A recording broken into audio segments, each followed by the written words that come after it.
Hey, everybody, it's Chris Mahan with the Lead Team Podcast. It has been a couple weeks since I've done a podcast. The last one was after the horrific assassination of Charlie Kirk, and that was a very somber uh, couple of weeks. Still in disbelief that he's been murdered, but life goes on. We have to move on and know that hopefully justice will prevail, even though he is gone. I am really amazed, though, that since his untimely death and public assassination, which was just horrible, I was absolutely shocked again to see all the people that were happy to see that happen. What a sick, sick world we live in. And we wonder why our young people today are bullying and committing murder and doing all these heinous acts when we see that half of this nation was happy to see a man murdered in broad daylight in front of 3,000 plus people.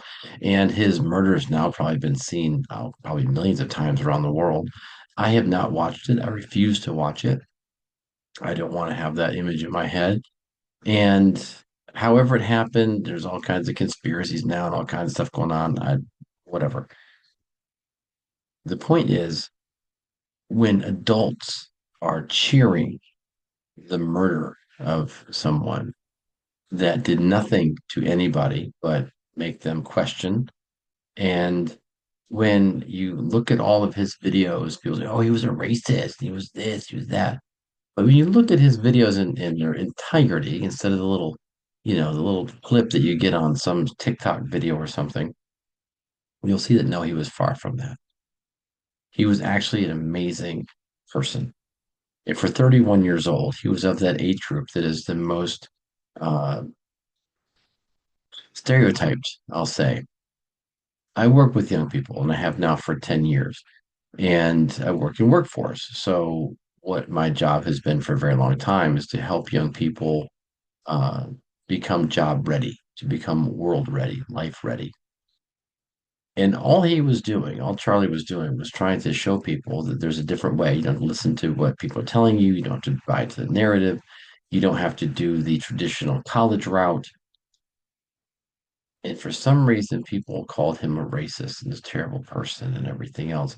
And it's just shocking. It's horrifyingly sad because our young people then see these adults laughing and cheering and making all these horrible comments about him. And then they go, why do our young people, you know, commit school shootings? Why do our young people go out and stab other people? Why do our young people try and break into houses and they get shot at 4 o'clock in the morning because, they're trying to rob somebody? Why are young people committing such high rates of suicide? Or why are they all on so many psychotropic drugs for depression and all these other issues? Why? Why? Because they see people like you making fun of a 31-year-old husband and dad, an advocate for young people, get murdered and you laugh at it. That's why our young people are in such a mess right now because their leadership at home, if this is half of the people are one way and half the other, that means that a very large majority of homes today are filled with people that are so filled with hate, ignorance, stupidity. There's a video going around of this mom saying, oh my, guess what? I got the greatest news in the world. And her daughter's probably 7, 8 years old, maybe 9. What? Donald Trump was shot? No, better than that. Oh, Vice President was shot? No. Well, what could it be, Mom? Mom says, my best friend Taylor Swift got engaged. What kind of a home are you in where your two daughters think that the greatest thing could happen is the assassination of a president or a vice president? How sick are you? And you're so celebrity struck that you think that your best friend is Taylor Swift. Twisted.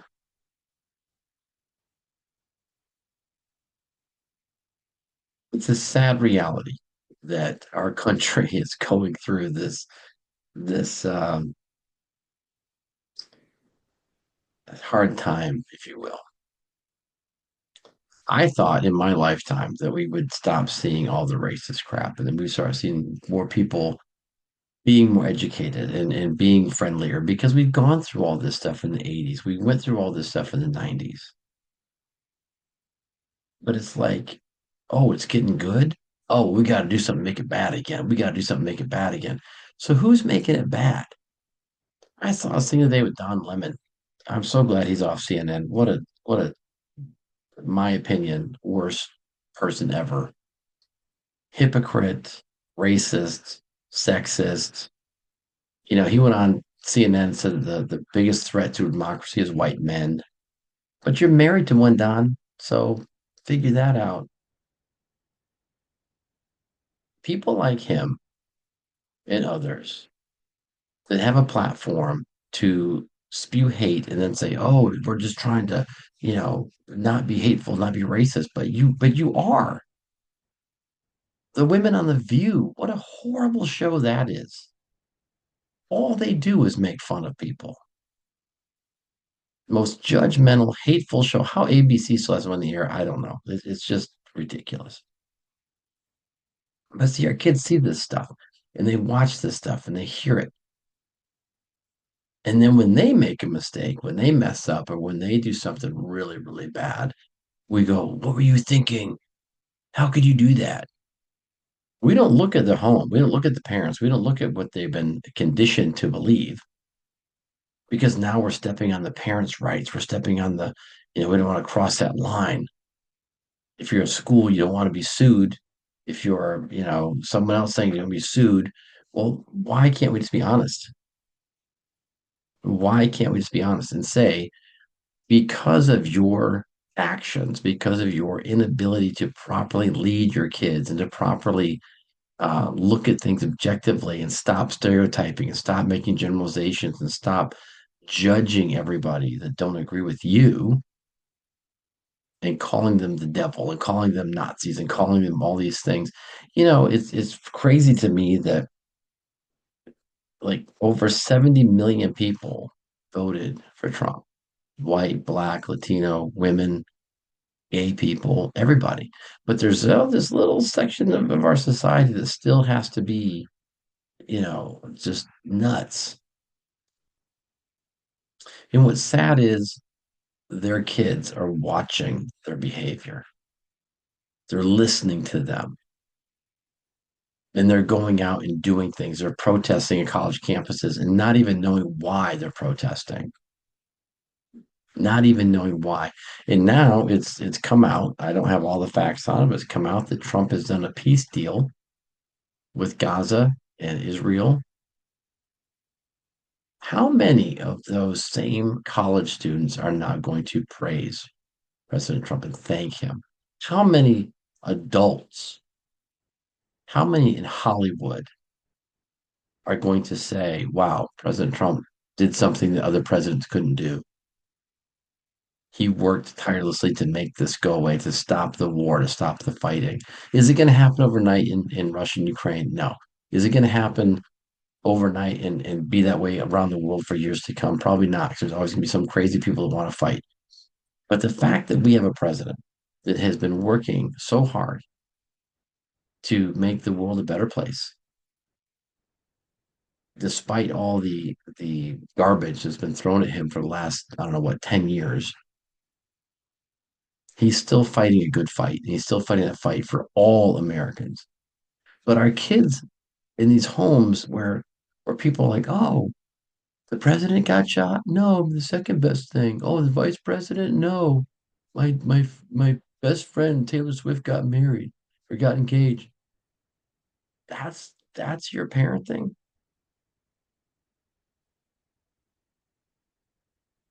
We wonder why we have school shooters.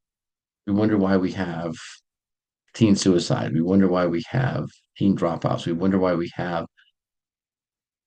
young people in the workplace that are having so much trouble in the workplace. It's because the home has become so dysfunctional so incredibly fixed mindset. I know that's not the proper way to say it, but that's how I feel right now. It's just the fixed mindset is just it's epidemic. We're at a crisis. We're at a crisis level.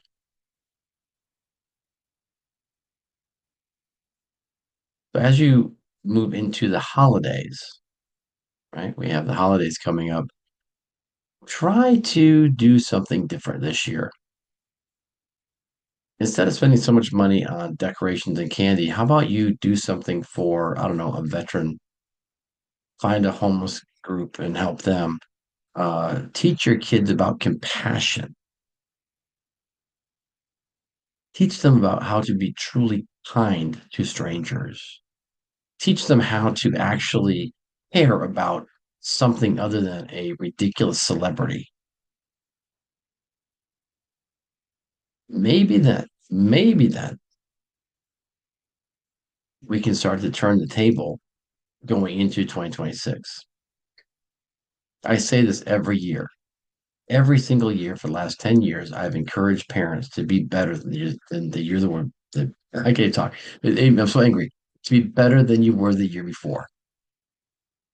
Just be better. But I don't see it. I don't see it. So think about that. Think about how you can be better going to the holidays. How can you teach your kids compassion instead of celebrating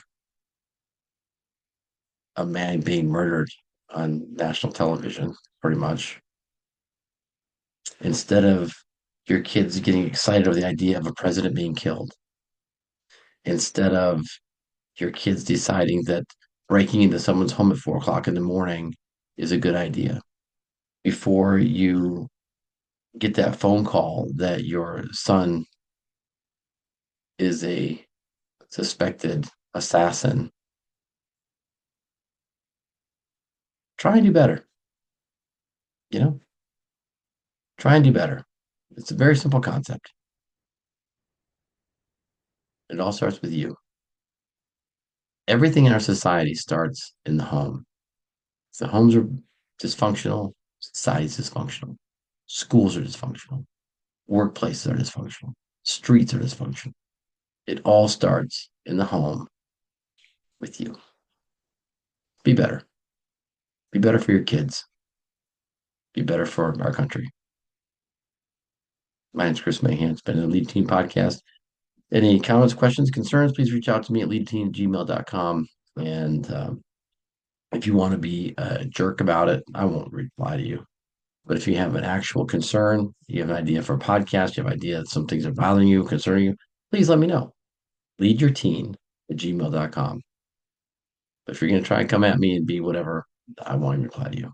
It's not worth my time. Okay? Because it's not being kind or polite. All right. See ya.